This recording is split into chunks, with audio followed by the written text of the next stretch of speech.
안 보이니까.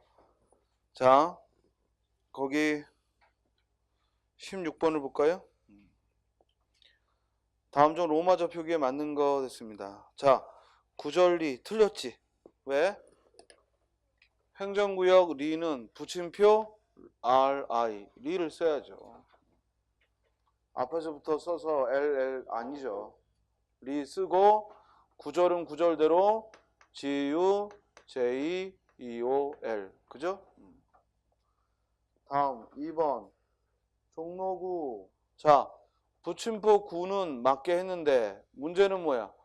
종로는 종로대로 발음 나는 대로 종로 불러봐. JONGNO 하고 종로 하고 표기해야죠. 그렇죠? 그 다음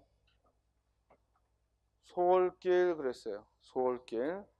그러면은 길. 그리고 야 우리 저 남학생 너 이거 어깨 이거 하던 거 그거 해. 이 괜히 선생님이 뭐라 그랬다고 너 나중에 또 국어 선생님 때문에 어깨가 더 아프다 그러지 말고 내가 가만히 그날 돌아가서 내가 들어가면서 하나 샀거든. 그래서 이 매우 지금 반성하고 있어. 아 이거 저놈 저 괜히 저 어깨 그래서 하고 있는데 나 때문에 또 저 나중에 또 어깨도 하고 해.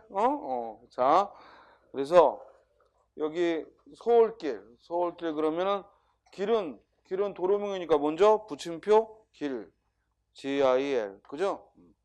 그 다음 소월은 SO 월은 뭐야? WOL 맞겠네요. 정답 몇 번? 3번. 이것도 틀리면 안 되지. 너 틀렸니? 맞았어? 자 틀리면 안 돼. 이런 거 틀리면 안 되지. 점수 주는 문제인데. 자, 물레동 그랬어요. 자, 동은 붙임표 동, DONG.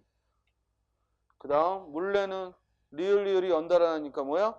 LL로. 물, MU, 레, LAE. 물레하고 리을이 연달아나니까 LL로 표기해야죠. 틀렸죠? 자, 17번 봅니다. 글을 두 단락으로 나누래요. 자, 우리 단락을 나눌 때에는 기준이 뭔가? 좀 길다 싶으면 나눠요? 아니죠? 단락을 나눈다는 얘기는 소주제가 바뀌는 겁니다.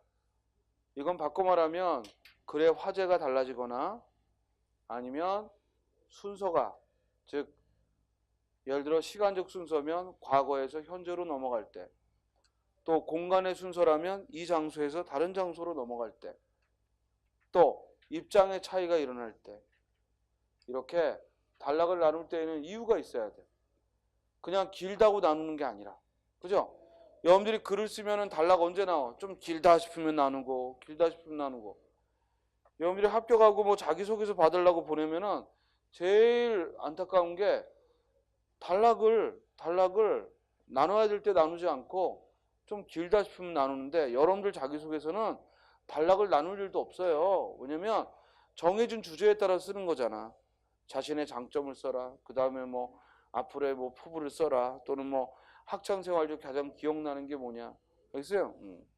이미 틀이 정해져 있기 때문에 굳이 단락을 나누고 쓰지 않아도 되지. 그리고 제발 성장과정 쓸 때 그 늘 말하는 거 있지. 뭐 엄격하신 아버지와 뭐 자상하신 어머니 이런 거 쓰지 마요. 그리고 제발 중고등학교 때 무슨 무슨 리더를 해서 뭐 리더십이 길러졌다는 이런 말도 하지 말고. 남들 다 쓰는 걸 뭐하러 쓰는지 모르겠어. 그리고 네가 그렇게 동생을 사랑했니? 알겠어요? 네가 그렇게 뭐 누나나 형의 말을 들었어요? 그러지도 않았으면서 거기다 그런 말 쓰는 건 아무짝에도 도움이 안 돼. 그냥 자연스럽게 쓰면 돼. 그리고 오히려 개성이 드러나도록 쓰고. 알겠어요? 그리고 단점은 쓰지 않는 거야. 거기 장단점 쓰라고 했다고 바보같이 단점을 더 많이 쓰면 안 되지. 알겠어요? 자, 그리고 설령 어떤 단점을 꼭 써야 된다면 저는 게으릅니다. 이런 거 쓰면 안 돼요. 그리고 저는 시간 약속을 잘 안 지킵니다. 이런 거 쓰면 안 돼요. 그건 공무원 사회에서 치명적이죠. 자기소개서든 면접은요, 잘하려고 애쓰기보다는 못하지 않으려고 해야 돼. 그러니까 남들보다 못하지 않도록만 하면 돼. 거기서 잘하려고 하다가 이제 무리수를 갖는 거고. 자, 일단은 필기부터 붙자. 자, 그러면 거기 두 단락으로 나누라라고 했어요. 본문을 보면 앞을 봐야 무슨 얘기하고 있는지를 알지. 자, 수세기 동안 인간은 시간을 측정하는 보다 좋은 방법을 찾으려고 노력해왔다. 시간을 측정하는 방법 밑줄 치고. 지금 첫 문장이 수세기 동안 인간이 시간을 측정하는 방법을 찾으려고 했다라고 했으니까 뒷받침 문장이 나와줘야지. 그래서 중세의 해시계 또 영국의 대왕은 초를 똑같이 잘라서 지금 시간을 측정하는 방법을 써놨지. 그 다음 이제 기억해 봤더니 기계식 시계의 발명, 시간을 측정하는 방법으로 시계를 발명했다는 얘기야. 니은은 그 기억을 뒷받침하니까 함께 묶이고, 디귿을 봤더니 17세기에 이르러서는 추시계가 발명됐어. 역시 이것도 시간을 측정하는 방법의 도구지. 그런데 리을에 가서는 이제 시간을 지킨다는 건 시간을 할애하고 시간을 배분하는 것으로 변했다. 그러니까 그 이전까지는 시간을 측정하는 방법에 초점을 두다가 리을부터는 시간을 배분하는 것으로 화제가 달라졌잖아. 그래서 사람들은 신체적 리듬을 따르기보다는 시계의 기계적 시간을 따르기 시작했고, 즉 배고플 때 밥 먹기보다는 정해진 시간에 먹는다 이거지. 그렇죠? 또 졸릴 때 자는 게 아니라 자야 될 시간에 맞춰놓고 잔다는 거야. 그래서 현대인들은 거의 대부분이 스트레스를 받는 거예요. 무슨 말이겠어요? 즉 내가 배는 11시에 고파. 근데 점심시간이 12시야. 그럼 뭐야? 참고 견뎌야 되거든. 무슨 말인지 알겠어요? 또 배가 하나도 고프지 않은데 직장에서 점심시간이 12시부터 1시야. 그럼 그때 뭘 먹어야 되거든. 이게 은근히 스트레스를 주는 거야. 무슨 말인지 알겠죠? 따라서 지금 이 뒷부분에서는 시간을 측정하는 방법으로 어떤 시계들이 나왔다는 얘기가 앞에 쭉 나오고, 이제 리을부터는 이제 시간을 배분하는데 자기의 생체 리듬을 따르는 게 아니라 그냥 정해진 기계적인 시계에 맞춰 생활한다는 얘기니까 화제가 리을에서 바뀌었지. 정답 몇 번? 4번. 이해됐어요? 다음 18번. 이렇게 시를 주고 질문을 하면요, 절대로 이 시 처음 보는 거거든. 여러분들 처음 보는 거예요. 올해 수능에 나왔던 시입니다. 여러분들은 처음 보는 겁니다. 당연히 기본서에도 없고. 알겠어요? 선생님은 앞으로도 여러분들하고 뭔가 모의고사든 뭐든 문제를 낼 때 시의 경우는 무조건 처음 나온 걸 낼 겁니다. 왜? 그런 마음으로 시험 보라고. 아는 거 나올 거라고 생각하지 말라고. 그냥 처음 보는 시가 나온다. 아예 그렇게 마음 편히 생각을 해. 알겠어요? 자, 그러고 시는요, 모호성, 애매성을 가져. 이 말은 뭐냐면 해석이 다양하다고. 그러니까 이 해석이 맞냐 틀리느냐를 낼 때 틀린 해석은 정말 엉뚱한 걸 낼 수밖에 없어. 안 그러고 조금이라도 뭔가 연관이 있는 거면 이건 틀렸다고 말할 수가 없거든. 그래서 시 문제는 늘 쉬워. 그래서요, 여러분이 겁만 먹지 않으면 늘 쉽고, 시는 정말 철저하게 시 안에서만 해석하면 돼. 그리고 혹시라도 서울시 같은 데서 구체적인 위의 시는 몇 년대에 나온 시다, 또는 위의 시는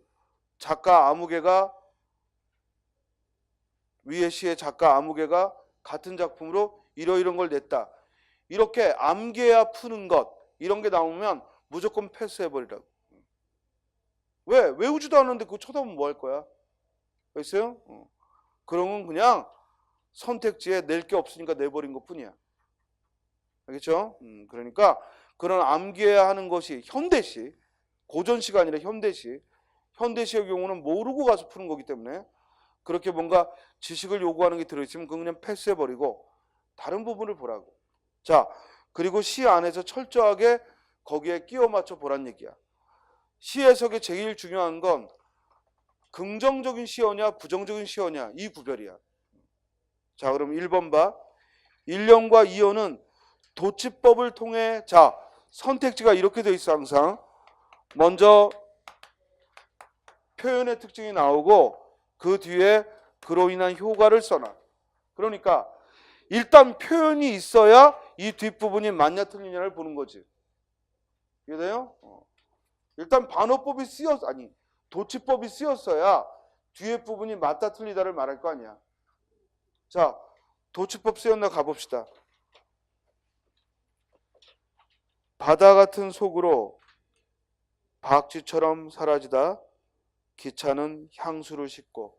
도치법 쓰였죠? 왜? 기차는 향수를 싣고 사라졌다는 거야. 근데 사라지다는 서술어를 먼저 썼잖아. 무슨 말 하겠어요? 그럼 도치법 쓰였어. 이것은 어둠 속으로 사라지는 기차의 모습을 드러낸다. 가능하지? 다음 2번 3년에서 납 같은 눈, 외로운 등의 시어를 통해 삶의 고달픔과 우수를 나타낸다. 3년을 보면 납 같은 눈이 소리 없이 외로운 역을 덮다. 맞죠? 쓸쓸하고 외로운 분위기를 주죠? 다음 3번 오연에서는 귤 껍질 같은 두 볼에서 어머니의 모습을 떠올리며 비참한 현실에 대한 화자의 비판적 태도를 부각시킨다.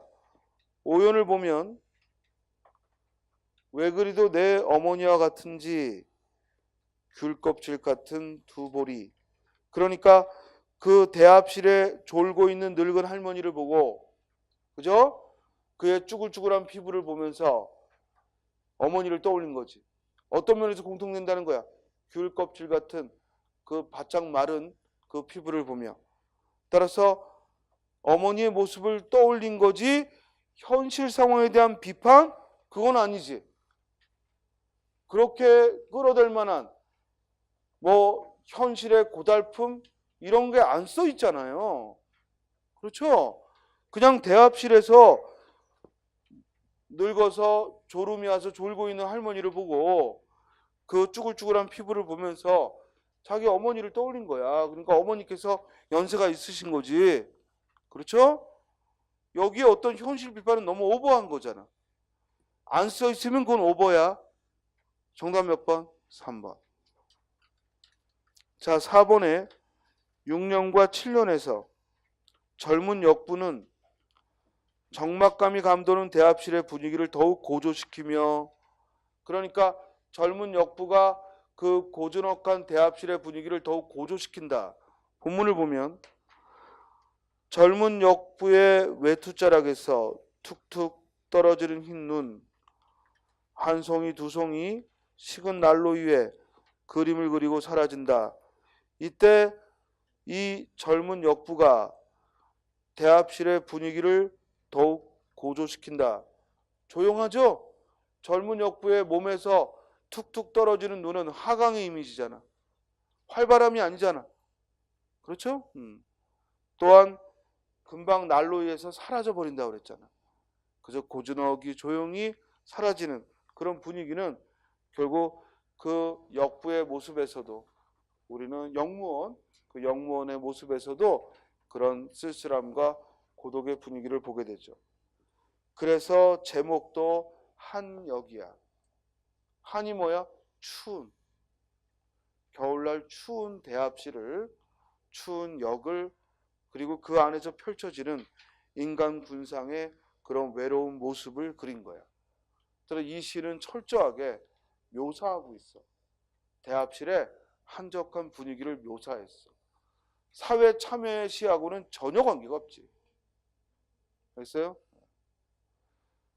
선생님이 그랬죠? 현대시는 둘 중에 하나라고.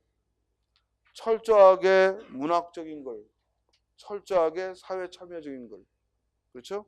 이 시는 사회 참여 의식과는 전혀 관계없는 그냥 개인적 정서를 드러내는 시다. 그래서 가장 엉뚱한 해석이 3번이 되는 겁니다. 알겠죠? 더 공부하지 마요. 이 시에 대해서 미리 더 살펴보고 하면 안 돼요. 알겠어요? 절대로 시는 편견을 가지고 대하지 말라고 그랬어요. 외운 걸 풀어 쓰는 게 시의 해석이 아닙니다. 그냥 그 자리에서 여러분들의 읽고 그 자리에서 판단하는 겁니다. 자, 19번을 보죠. 이번에는 기업과 같이 말한 이유를 물었어요. 즉, 글을 주고 밑줄 친 말에 문맥적 의미를 묻는 거야. 그러면 적어도 번지는 소인이로다. 이 말이 어떤 의미인지를 알려면 그 앞에 단락을 봐야죠. 그죠? 그럼 본문 볼까요? 우리는 곧잘 사람을 그릇에 비유한다. 그래서 사람은 그릇이 커야 하고 속이 좁은 사람을 가리켜서는 그릇이 작다라고 한다. 그렇다면 우리는 지금 어떤 그릇이며 그 속에 무엇을 담고 있을까? 그런데 공자의 말을 보면 혼란스러워진다. 그러니까 이제 이 뒤에 사람은 그릇이 커야 한다, 흔히 대범해야 한다 이러는데 공자는 생각이 다르다 이거야. 공자는 논어에서 덕이 있는 사람은 그릇이 아니다라고 했다. 도대체 공자가 생각한 그릇은 무엇이기에 군자는 그릇이 아니라고 한 걸까? 그렇다면 우리는 큰 그릇이 되어야 할까? 아니면 그릇이 아닌 사람이 되어야 할까? 어느 날 번지라는 제자가 공자에게 농사 짓는 법을 가르쳐 달라고 했다. 그러자 공자는 엉뚱하게도 나는 오랜 경험을 지닌 늙은 농부보다 못하다네. 자, 이걸 한자성어로 뭐라 배웠어? 농사 짓는 건 마땅히 농부에게 물어야 한다. 뭐야? 경당문노. 그렇죠? 공자가 훌륭한 건 여기에 있는 거예요. 우리 조금 알면 지가 다 대답해 주려고 하는데 아니야. 전문가에게 물어야 된다는 거예요. 그랬어요? 수험생이 아무리 5과목을 열심히 공부해도 그 담당 과목 선생보다 더 알 수는 없는 거야. 그랬어요? 그래서 마땅히 질문은 선생에게 해야지. 그래서 공자는 설령 미천한 노비라 하더라도 농사 짓는 건 노비한테 물어야지. 그걸 왜 나한테 묻냐 이거야. 그랬어요? 그러자 공자는 엉뚱하게 잘라 말했다. 하지만 공자의 말뜻을 못 알아챈 번지가 그렇다면 채소 심는 법을 가르쳐 달라고 했다. 아, 이 새끼도 무서운 제자네. 알겠어요? 선생 말귀를 못 알아들은 거야. 이 말에도 공자는 나는 오래 일한 늙은 밭 일꾼보다 못하다네 라고 대답했다. 2번씩이나 무한을 당한 번지가 나가자 공자는 다른 제자들을 향해 번지는 소인이로다 라고 탄식했다. 이때 공자가 말한 소인은 그죠? 결국 어떤 의미냐? 그 아래 소인이란 덕이 있는 사람과 반대되는 사람이다. 결국 공자가 말한 소인배는 그릇의 의미가 아니라 덕이 있는지 없는지의 의미로 썼다는 거예요. 그렇죠? 힌트가 나왔죠? 그래서 덕이 있는 사람이 그릇이 아니라 했으니 소인이란 그릇이라는 말이 된다. 그릇을 보자. 네모난 그릇에 물을 담으면 네모난 모양만 나오고 둥근 그릇에 물을 담으면 둥근 모양만 나온다. 여기서 말하는 그릇은 틀을 지어진 사람, 즉 어떤 용도 외에는 쓸 수 없는 기능을 의미한다. 공자의 가르침은 사람들로 하여금 덕을 쌓게 하는 것이지 기능을 만드는 데 있지 않았다. 자, 그럼 답이 나오죠? 왜 번지를 보고 소인이라고 했는지. 그죠? 즉 무슨 얘기예요? 쟤는 기술만 강조하지 덕을 배우려고 들지 않는다는 얘기예요. 정답 몇 번? 3번. 그래서 항상 글 속에서 글 속에서 답을 찾아야 돼.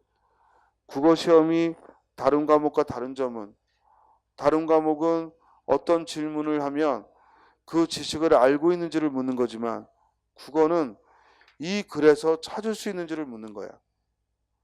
국어에서 지식을 묻는 건 말 그대로 문법과 어문 규정이야. 그건 지식이야. 국어 지식. 그러나 나머지 독해는요.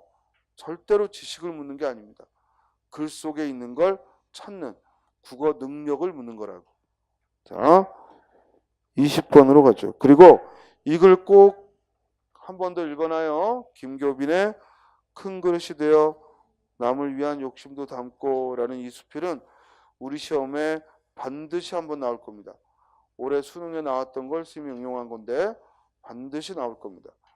그래서 이 비문학의 글은 요새는 똑같은 게 안 나와요. 왜냐하면 이제는 고등학교 교과서도 18종 교과서라 국정교과서가 아니죠. 거민정 교과서야. 그래서 학교마다 국어교과서가 다르다고. 고등학교 애들이. 그렇기 때문에 특정한 교과서에 있는 지문을 못 내.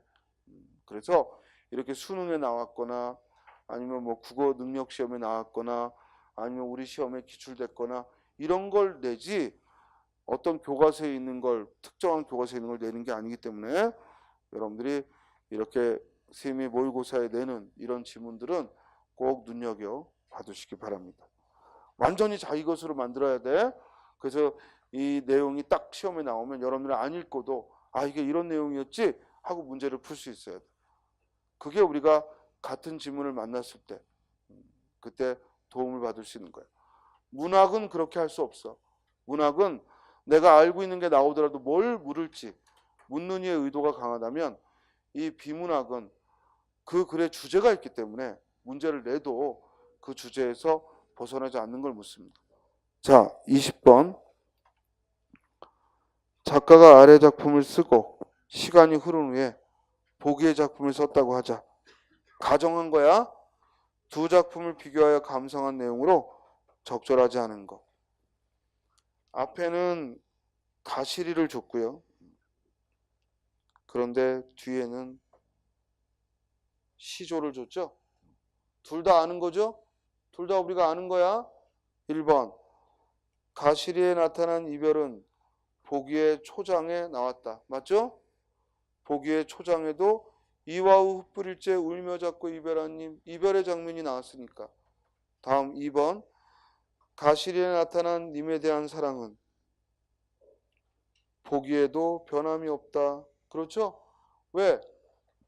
봄에 그렇게 이별했는데도 가을에 낙엽이 질 때까지 그대를 생각하고 있으니까 변함없이 그리워하고 있는 거죠.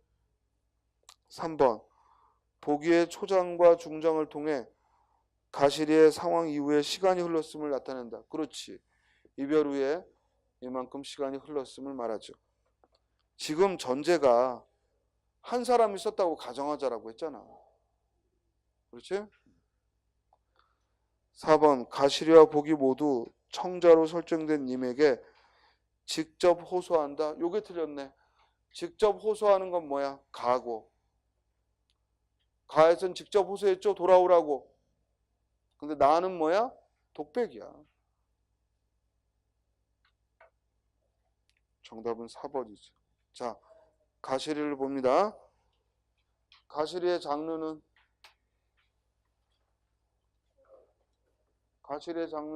고려가요죠. 고려가요는 경기체가와 달리 누가 지었다고? 고려 평민들이. 고려의 평민들이 부른 노래예요. 자, 고려가요는 뭐로 지어졌죠? 우리 말로 지어졌죠. 우리 말로 지어졌고 훗날 한글 창제 후 한글로 옮겨졌죠. 그죠? 그러니까 처음부터 한글로 지어진 게 아니라 먼저 우리 말로 지어졌고 훗날 한글로 옮긴 거야. 따라서 고려가요는 모두 무슨 문학? 말로 지어졌으니까 무슨 문학이라 해요? 구비문학. 구비문학. 너 또 뭐라 그랬니 금방? 어? 뭐라 그랬어? 주술문학이라 했어? 뭐라 그랬어? 어? 그러니까 잘못 뭐라고 말했냐고. 구술이라고 그랬어? 아니 똑같은 말이야. 구술문학이나 구조문학 똑같은 말이야. 그래서 지금 물어본 거잖아. 어? 우술? 구술? 똑같은 말이야. 구술, 구조. 똑같은 말이야. 틀린 거 아니야. 구술문학, 구조문학 똑같은 말이야. 틀린 거 아닌데 뭐 틀린 것처럼 그래. 구술문학, 주술이라고는 틀리지만, 그지? 구술문학, 구비문학. 근데 너는 구술문학이란 말을 어디서 들어봤니? 선생님이 한 번도 구술이란 말을 한 적이 없거든. 내가 강의할 때 말은 기억하는데 한 번도 한 적이 없는데 그런 거 보지 마. 그래서 구비문학 또는 구조문학이란 말을 많이 쓰지 구술문학이란 말은 거의 안 써요. 그죠? 대신 틀린 건 아니에요. 입으로 말했다. 자, 구비문학, 구조문학이고 다른 말로 뭐라고도 하냐면 유동문학이라고도 부르고 구비문학을 유동문학이라고도 부릅니다. 그래서 훗날 한글로 옮기죠. 그러니까 고려가요는 기록문학이 아닌 거야. 즉 처음부터 글로 지어진 게 아니라 말로 지어진 거지. 자, 한글로 옮겨서 조선시대 한글 창제 후에 한글로 옮겨서 궁중의 노랫말로 이것들이 옮겨지는 거야. 그래서 주로 어떤 책에 실려 있냐면 악보집에 실려 있죠. 그죠? 그래서 고려가요가 실려 있는 악보집 불러봐. 악학괴범, 또 악장가사,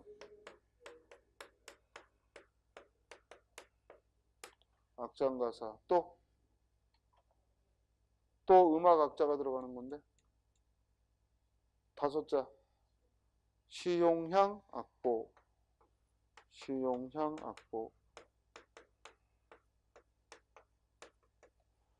자, 모두 음악학자가 들어가 있어. 그러니까 고려가요는 다 우리 고전음악의 노랫말이야, 노랫말. 잘 봐. 지금 우리가 서정문학, 우문문학 그러면 시를 말하잖아요. 이 시하고 대중가요의 노랫말은 지금은 별개예요.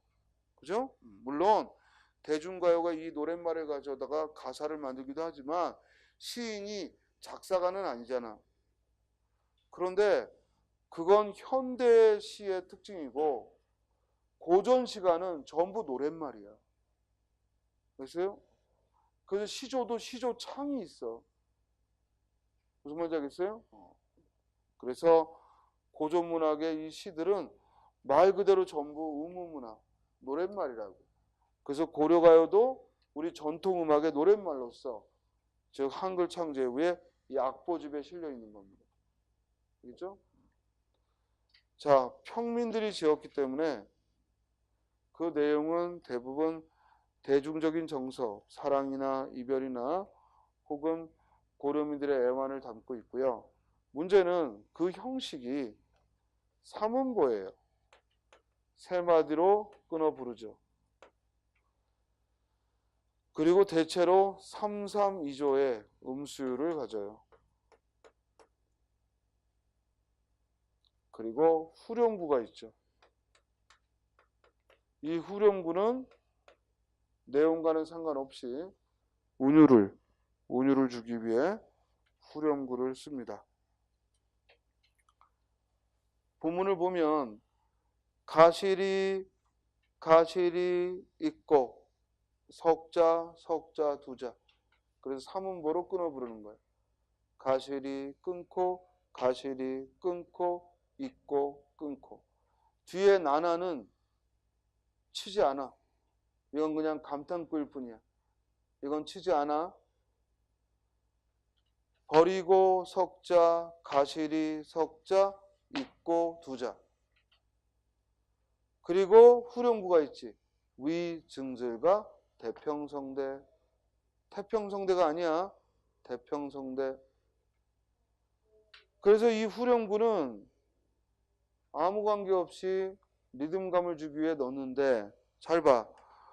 고려가요는 평민들이 부린 노래이기 때문에 우리말로 만들었는데, 그래서 청산별곡 같은 거 보면 살얼이 살얼이 났다, 청산에 살얼이 났다, 머루랑 다래랑 먹고 청산에 살얼이 났다. 후렴구가 뭐야? 얄리얄리얄라청 얄라리얄라. 정말 아무 뜻없는 단어라는 게 느껴지는데, 이 위증질과 대평성대는 한자어를 넣어놨기 때문에 의미가 있는 것처럼 꼭 보인단 말이야. 근데 이거 역시 아무 의미 없이 넣은 것이고, 대신 청산별곡처럼 그런 뜻없는 울림소리를 넣은 게 아니라 이렇게 한자어를 넣었다는 것은 이 후렴구가 훗날 사대부들이 끼워 넣었다는 증거지. 그러니까 고려가요가 발표되던 때에 가시리를 불렀던 때에 이걸 썼기보다는 훗날에 사대부들이 이 고려가요를 정리하면서 일부러 끼워 넣은 흔적이 너무나 분명한 거지. 알겠어요? 우리 정읍사 같은 백제의 노래도 이 고려가요와 함께 악학계범이 실리다 보니까 후렴구가 있죠? 백제 노래 정읍사의 경우 후렴구가 뭐야? 아우 다롱들이, 그죠? 또 우리 싸가종 같은 경우에는 위 두엉릉숑 두엉릉숑 다롱들이, 이렇게 의미 없는 말이 주로 들어간다고. 근데 이 가시리는 참 희한하게도 위증질과 대평성대하고 마치 의미 있는 것처럼, 그러지만 일부러 태평성대가 아닌 대평성대를 썼다는 얘기는 이것이 의미하는 관계없이 일부러 리듬감을 위해 후대에 끼워 넣었다라는 증거일 뿐이지. 알겠죠? 다음, 만약에 이걸 보고 가시리는 태평성대를 염원하는 고려민들의 그런 바람을 후렴구에서 볼 수 있다. 꽤 그럴듯하게 보여도 무조건 그건 틀린 말이야. 후렴구는 아무 의미 없다. 알겠습니까? 대신 이런 말은 되죠. 청산별곡에서 얄리얄리얄라청 얄라리얄라라는 이런 흥겨운 후렴구는 고려민들의 낙천적 분위기를 보여준다. 이런 건 돼. 뭐 분위기를 보여준다는 둥, 아니면 이 후렴구가 후대에 들어간 것 같다는 둥, 이런 설명은 되지만 구체적인 의미를 전달하는 것처럼 쓴 건 다 틀린 거라고. 그랬어요? 자, 이렇게 고려가요는 가시리뿐만 아니라 모든 작품이 3음보의 리듬이고 3-3-2조의 음수율을 지킵니다. 알겠죠? 그리고 후렴구가 들어있고요. 자, 이제 이 형식은 훗날 어디에 영향을 줍니까? 이런 3음보의 노래요, 후렴구가 들어있는 건 훗날 어디에 영향을 준다? 경기체가에 영향을 준다. 고려 귀족들이 부른 경기체가가 오히려 고려가요에 영향을 받은 거예요. 그래서 경기체가에도 위경기 어떠함이 있고 라는 후렴구가 들어가 있는 거예요. 잊지 마. 경기체가가 고려가요에 영향을 받은 거야. 우리 대부분은 양반문학이 평민문학에 영향을 줘요. 그래서 항상 양반문학이 먼저 등장하고 후대에 가서 평민문학이 등장한다고. 근데 유일하게 평민문학이 양반문학에 영향을 준 게 고려가요가 있고, 그리고 또 하나 있어.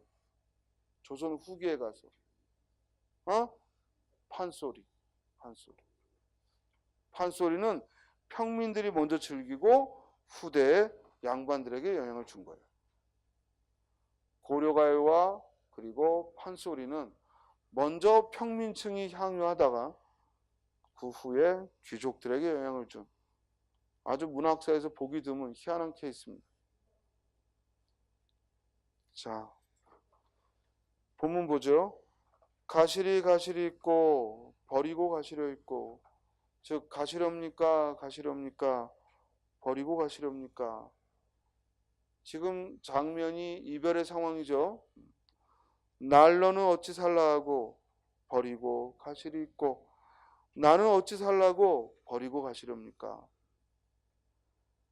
잡사와 두어리만한 붙잡아 두고 싶지만 잡사와 붙잡아 두고 싶지만 선하면 아니올세라. 서운하면 아니올까봐. 여기 올세라는 의구영어미야. 의구영어미. 뭐뭐 할까봐. 즉 서운하면 아니올까봐. 여기 서운하다는 말, 섭섭하다는 말은 중의성을 가져요. 중의성.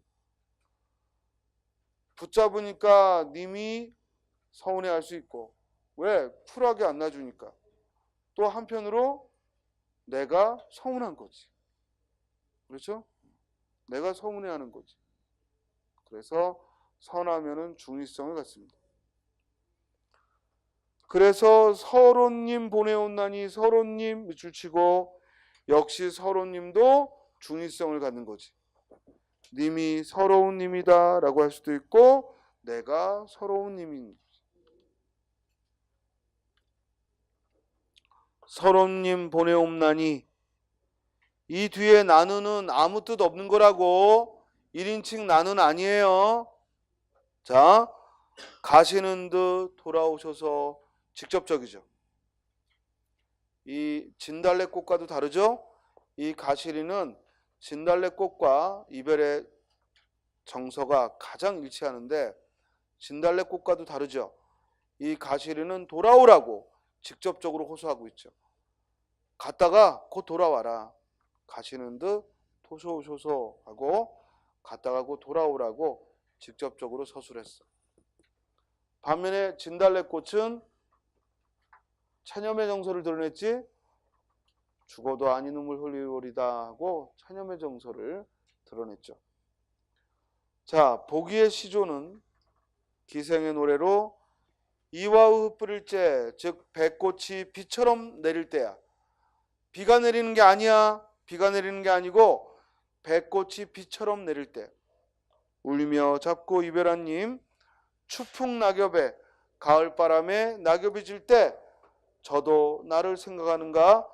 천리의 외로운 꿈만. 이때 천리는 님과 헤어져 있는 심리적 거리, 님과 헤어져 있는 심리적 거리감을 말하지. 천리의 외로운 꿈만 오락가락 하노라 해서 님에 대한 그리움을 썼죠.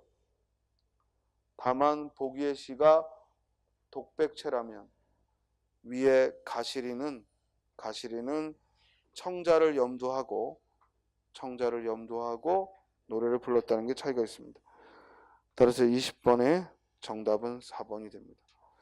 자, 여러분들하고 지금 3시간 동안 이 모의고사 문제를 한번 풀어봤습니다.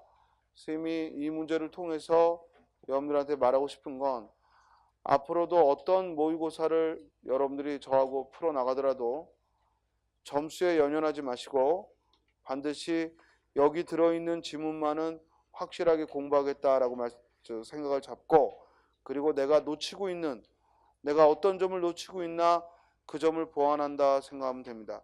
알겠어요? 이게 똑같이 나오겠지라는 생각도 좋지만 적어도 여기 있는 지문들이 나왔을 때 그걸 내가 충분히 소화하겠다라는 마음으로 단어 하나하나 놓치지 말고 공부하시고, 마찬가지 앞으로 1단계, 2단계 문제풀이를 하면서 기출문제를 풀 때도 여러분들은 그 기출문제가 똑같이 나올 리는 없거든요. 그렇지만 우리가 기출을 다루는 건 문제의 유형을 보고, 그리고 무엇보다도 문제 푸는 요령, 특히 시간을 얼마나 절약할 수 있는가 하는 거에 관심을 갖고, 그리고 적어도 기출문제에 들어있는 그런 내용들은 빠짐없이 공부하셔야 됩니다. 그리고 1단계 기출문제로는 부족합니다. 그건 시간상 2018년도 절반도 못 풀어요. 이해돼요? 그렇기 때문에 앞서 선생님이 특강 때 했던 거, 또는 그 특강 때 했던 걸 듣지 못한 친구들은 스스로라도 기출문제집을 사서 기출문제집을 적어도 3개년치, 아니면 인터넷에서 기출문제를 뽑아서 가급적이면 모두 풀어봐야 됩니다. 적어도 공통과목 국어, 영어, 한국사는 기출문제 3개년치 정도는 다뤄봐야 되고, 또 하나 빠짐없이 봐야 됩니다. 기출문제를. 솔직히 국가직, 지방직만 봐서는 5분의 1도 안 한 겁니다. 여러분들이 국어 기출문제 중에서 법원직 문제 빼고는 다 봐야 됩니다. 법원직 문제는 우리 시험하고 너무 경향이 다르기 때문에 법원직은 공부 안 하는 게 좋고, 선생님도 어디서나 학원에서 강조합니다. 법원직을 준비하는 친구는 선생님 수업을 들으면 안 됩니다. 법원직 전문 선생님의 수업을 들어야 됩니다. 왜? 문학이 우리보다 비중이 한 3, 4배는 높아요. 그리고 거기는 문법 문제 하나밖에 안 나와요. 어문 규정 하나 둘밖에 안 나와. 나머지 22문제가, 걔네들 25문제인데 22문제가 전부 다 독해입니다. 그러니까 우리하고는 공부 방법이 달라져야 돼요. 그래서 선생님도 예전에 7, 8년 전에 법원직을 할 때에는 당연히 문학 준비를 지금의 한 서너 배는 해줬죠. 무슨 말이 알겠어요? 그러니까 시험 경향이 다른 거예요. 그러나 소방직, 기상청, 교육청, 서울시, 사회복지직, 세무직, 기타 중간중간에 치르는 다른 직렬의 시험은 전부 지방직, 국가직과 똑같습니다. 다만 교육청은 길이만 차이 나요. 길이만. 지문만 길지 문제 유형은 딱 1분 안에 풀 수 있는 유형이에요. 됐어요? 그러니까 특히 우리 시험과 조금 경향이 다른데 선생님이 꼭 풀어주는 게 국회직인데, 그거는 국회직은 가장 수준 높은 문제야. 전부 새로운 지문이야. 그리고 어문 규정이나 문법도 다 지금까지 안 나온 처음 나오는 문제. 대신 우리에게는 뭐야? 좋은 예상 문제가 되지. 그 다음 제일 까다로운 문제는 기상청 문제. 왜냐면 기상청에는 직렬 특성상 시험 문제를 따로 내기 때문에 기상청 문제가 우리하고는 지문이 좀 경향이 다르지. 왜? 과학 지문이 많죠. 그 날씨 얘기, 지진 얘기, 그죠? 이런 기후 변화 얘기, 이런 지문들이 좀 많지. 그래서 그런 경향이 좀 다른 특징은 있지만 기상청도 역시 문제 비중은 비슷하다고. 국어 지식, 즉 현대문법과 어문 규정이 절반, 그리고 나머지는 독해와 어휘가 절반. 그랬어요? 그러니까 우리 시험 준비를 넓게 3파트로 하면 국어 지식, 독해, 어휘, 4파트로 좀 세분화하면 현대문법, 어문 규정, 그리고 독해, 어휘. 알겠어요? 이렇게 비중을 가져. 그러니까 거기서 여러분들이 어떤 부분이 내가 약한지. 솔직히 시험의 당락을 결정하는 건 독해가 아니야. 그리고 어문 규정도 아니야. 왜냐면 어문 규정도 웬만큼 외우면 다 거기서 거기라 사실은 잘 안 틀려. 관건은 문법과 어휘야. 알겠어요?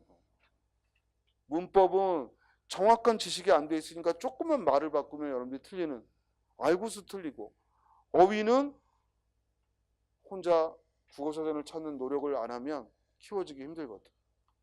솔직히 어휘 문제나 문법 문제에 공통점은 뭐냐? 나올 게 뻔해.